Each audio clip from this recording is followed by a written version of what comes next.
Nós já estamos de volta com Manhã da Piedade nesta segunda-feira. Já ia falar terça, né, gente? Calma aí que a gente é segunda-feira.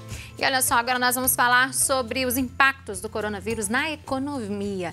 Nós sabemos que o avanço do coronavírus tem trazido muita preocupação para toda a população de uma forma em geral, né? Principalmente em relação à saúde. Mas e aí, em relação à economia? Este vírus pode afetar ainda mais, será, o ritmo da atividade econômica mundial e, consequentemente, o desempenho do produto interno bruto aqui no Brasil? Pois é, na China, por exemplo, há impactos no tráfego de passageiros nos aeroportos, na atividade portuária e no consumo de carvão para a geração de energia elétrica. Sobre este assunto que eu converso agora aqui no programa com o nosso consultor financeiro, Matheus Machado. Bom dia, Matheus. Bom dia, Síria. Boa segunda para você e para todo mundo. Para nós, bem-vindo novamente. Obrigado. E aí, a economia, de certa forma, esse vírus afetou a nossa economia? A gente pode falar isso, de certa forma, Matheus? Afeta, né? Quando você começou falando do impacto na economia chinesa, ele é um impacto transversal. Primeiro porque a China é um dos maiores parceiros comerciais que o Brasil tem. Então, quando impacta a economia chinesa, vai impactar a economia brasileira. Um exemplo, a indústria lá, boa parte está parada. As pessoas não têm saído de casa. E a China é o maior comprador de petróleo do Brasil, no caso da Petrobras. Quando você tem uma indústria parada, o que acontece? Você consome menos, a demanda diminui. Diminuindo a demanda, você vai ligar para o seu fornecedor, que no caso é a Petrobras, e falar, olha, pode desacelerar porque eu não vou comprar tanto como eu tenho comprado. E isso vai trazer um impacto tanto no nosso PIB quanto na rotina, né, das empresas brasileiras. A Petrobras é um exemplo, mas a gente pode falar aqui de soja, de milho. A gente está falando de bens que são vendidos para a China e que, diante de uma desaceleração, que já vinha acontecendo, mas ela ficou bem mais acentuada. Carne, né? Nossa carne. Carne, o consumo diminui, porque as pessoas estão saindo menos. Então, os restaurantes, eles vendem menos, ou estão até fechados, as lojas. Então, está tudo muito relacionado, principalmente quando a gente fala de um parceiro tão forte como a China. Mas existem outras relações também, que é a de lá para cá, que são produtos que nós importamos e que aqui começa a sentir impacto. Por exemplo, tem 2 fábricas de empresas de tecnologia que estão Campinas, paradas, né? Exatamente, porque os componentes são fabricados na China. Agora já tem casos de empresas no Nordeste que também estão começando a sentir esse impacto. Nós estamos falando de empresas de tecnologia para produzir televisão, celular e agora até montadoras de carro já começam a se prevenir para não sentir esse impacto. Por quê? Porque uma ou outra peça vem de lá ou vem de países que já estão sendo impactados. E aí, quando você vai montar o carro, faltou aquela peça, não dá para o carro sair da fábrica.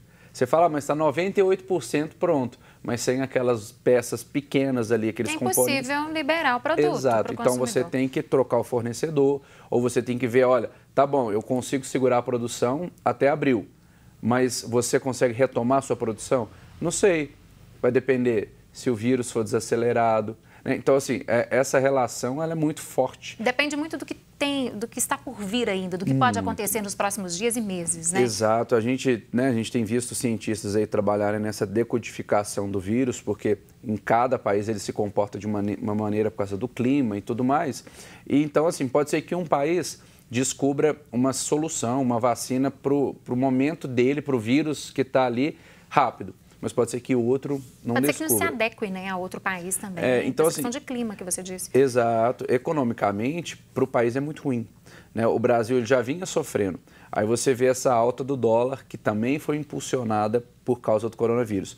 Só lembrando, assim, às vezes as pessoas acham que tudo é culpa do coronavírus. Mas ultimamente tem sido, as pessoas só falam nisso, né? Falam é culpa do coronavírus. Mas assim, é importante lembrar que desde o ano passado, na verdade, assim, já tem uns bons anos que o Brasil se encontra numa crise. Né? A gente não pode falar que é uma dificuldade, é uma crise. E ele deu alguns sinais de recuperação, mas nos últimos anos ele fica sempre escorregando. Quem, né, pode puxar pela memória, em dezembro a gente teve a crise da carne, que os preços da carne foram lá em cima. E não foi por causa do Brasil, foi porque a gente teve uma gripe na África, matou muitos animais que eram vendidos para a China. Aí a China passou a comprar muito do Brasil. O produtor brasileiro prefere vender para a China, que ele ganha mais, do que vender internamente. E aí a carne aqui no Brasil encareceu. São outros exemplos. O dólar já vinha subindo por causa da política monetária do Fed, que é o Banco Central americano. Então, são vários fatores que vinham acontecendo.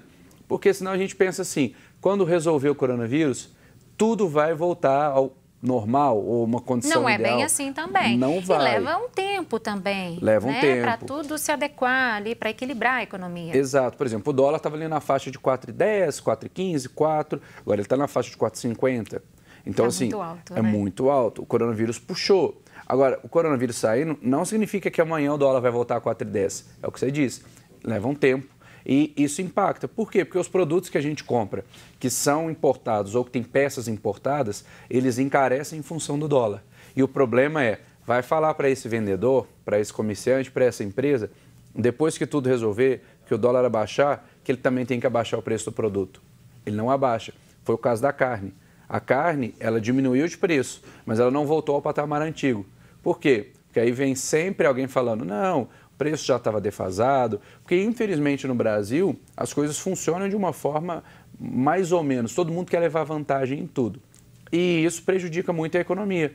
Por quê? Porque o consumidor é prejudicado. Nosso poder de compra do dinheiro, ele anda muito fraco. Agora, essa questão aí de montadoras de veículos, né? Questão de fabricantes de eletroeletrônicos também, sim, como você disse, 2 fábricas em Campinas e tudo mais, né? Que às vezes deixam o produto ali por um período porque não tem a peça ou compra de outro fornecedor.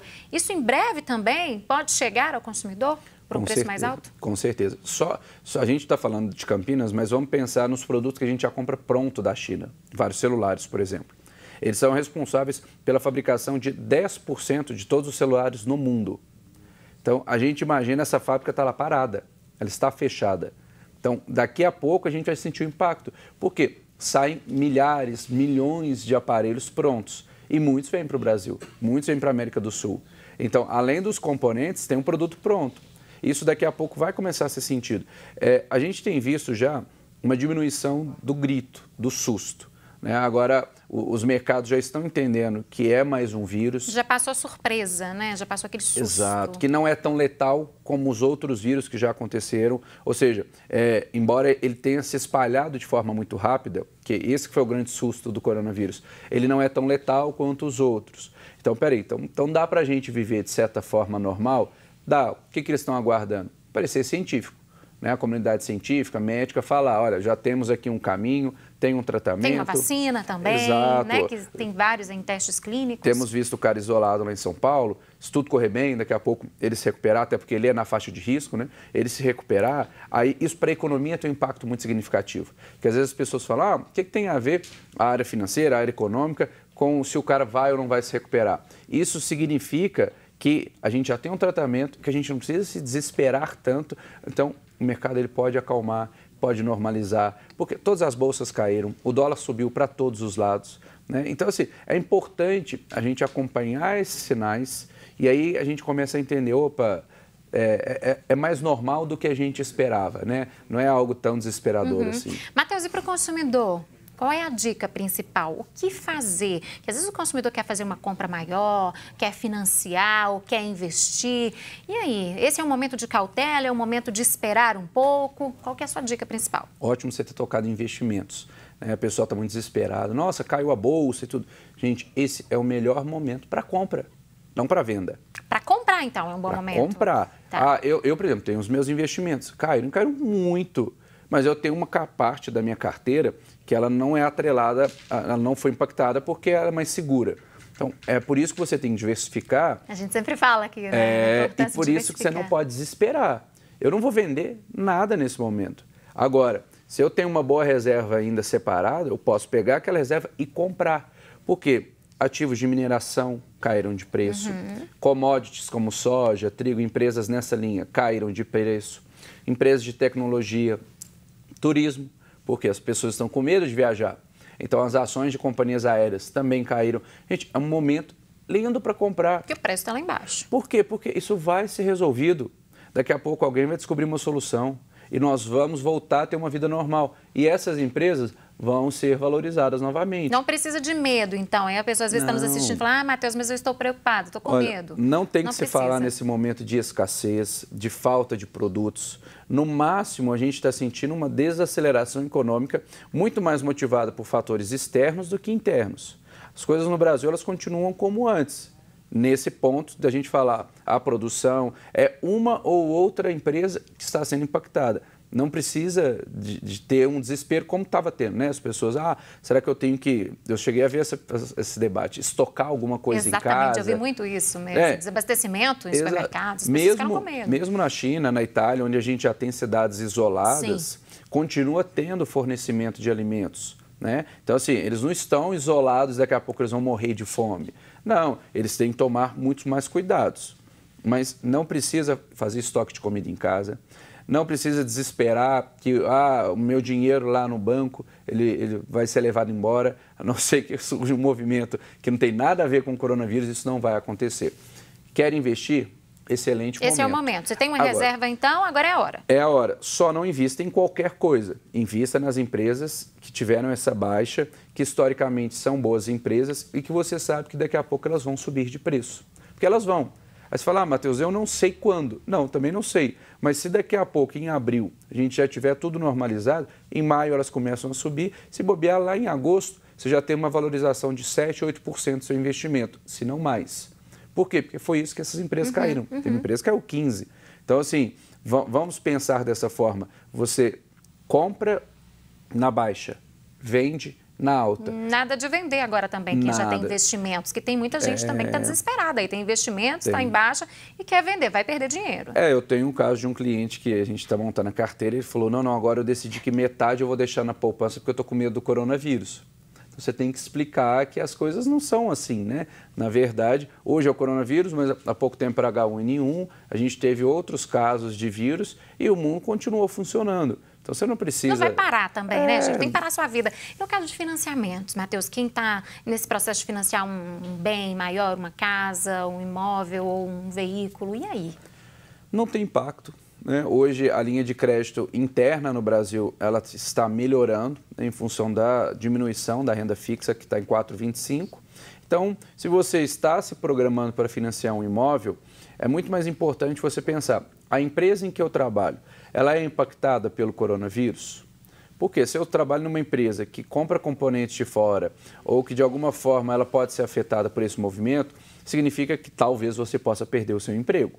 Se você não estiver nesse cenário, você tem que se programar normalmente. Isso não vai ter impacto sobre o financiamento, sobre o custo, né, do produto, o custo efetivo total de todo o seu contrato. É a mesma dica de sempre, né? É se planejar, olhar se o valor mensal cabe no seu bolso, olhar se o prazo que você está assumindo é um prazo que te traz tranquilidade. Não muda nada. Se o banco que você está procurando é um bom banco, não muda. E na economia, eu falo assim, em relação ao PIB do Brasil? Sim, e isso a gente pode ter impacto, né? Porque a gente está falando que praticamente o nosso maior comprador, ele está diminuindo muito as compras. Além disso, a gente tem outros países já se movimentando. Se começar a se confirmar muitos casos no Brasil, a gente também pode ter que fechar alguma fábrica, que isolar algum lugar, ou até que algum parceiro comercial fale, olha, eu não vou aceitar brasileiros por enquanto aqui, como os Estados Unidos já tem feito com alguns outros países. Mas por enquanto isso só são possibilidades, né? São possibilidades, mas em relação à China, com certeza a gente vai ter um impacto. Né? A gente vê assim, na economia global, já é certeiro que a gente vai ter um crescimento, quando a gente olha mundo, menor do que o esperado, porque a China representa uma fatia muito grande da economia global. E isso vai impactar no Brasil. Hoje ainda de forma mais suave, mas com certeza, sim, se a gente previa pouco mais de 2% de crescimento aqui no Brasil esse ano, eu acredito que se nós chegarmos a 2%, e aí não é uma opinião só minha, é um consenso que a gente tem visto, se nós chegarmos a 2% já é um grande passo. Então a gente está falando de 0,2% no PIB, é um valor alto, é considerável.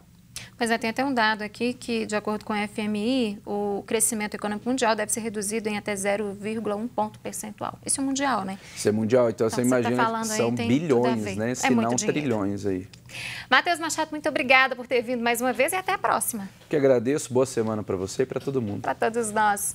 E você aí de casa, continue conosco, viu? Não saia daí, eu vou fazer um rápido intervalo e eu volto já no próximo bloco. Vamos falar da nossa saúde, viu? Vamos continuar falando do coronavírus, né? A campanha de vacinação contra a gripe vai ser antecipada este ano pelo Ministério da Saúde e a gente vai te explicar por quê. Não saia daí.